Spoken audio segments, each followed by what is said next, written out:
Hey everyone, Sealand Open is coming up and I have list reviews for you. List reviews, this one is for one of Denmark's top players. He's on the WTC team for Denmark and it's Michael C, who he came fourth of the Danish players at the WTC. He was third best placed Danish player in last year's ranking. So he is very, very good. This is what he's doing. He is bringing his Soviets to Sealand Open. He's bringing a regular lieutenant. Look at that. A regular lieutenant. He doesn't have to. And he does that because he's bringing an intelligence officer. So this is very expensive, but it can be game changing.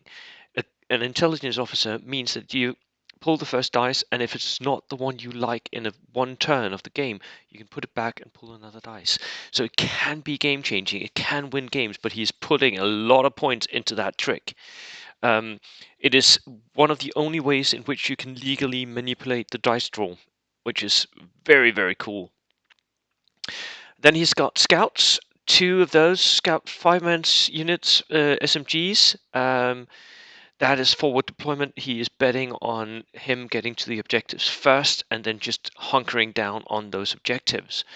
He's got a poly truck with an SMG as well, inspiring rhetoric to make his inexperienced riflemen a little better at shooting.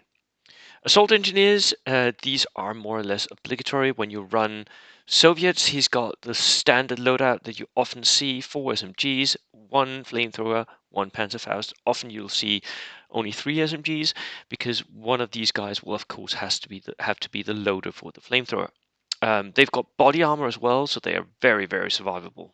Hard unit. The free rifle squad, medium mortar, inexperienced. We're seeing this everywhere. Sniper team, regular. Tank hunter, anti-tank veterans. So they've got forward deployment and position again. He's putting a lot of his stuff. That's 4 units by now that are in forward deployment. That's a lot of stuff on the front lines. 2 dog mines, inexperienced, with rifles, a medium howitzer, regular, not with a spotter though. A recce carrier, with LMGs and Boy's anti-tank rifle. This turns into a small tank, basically. And a Stuart light tank, Dark Recce, all that, and a Lend-Lease universal carrier. Now, go and check out the rules for the Lend-Lease. This means that he can have British national special rules, so he's got vengeance on this, which means that he can remove pins, basically, from his Recce carrier. 15 order dice, very tight list. For me, it's a little light on infantry, and a lot of his infantry is forward deploying, which will give him an advantage in some scenarios, but he is a little vulnerable to kill points, I think.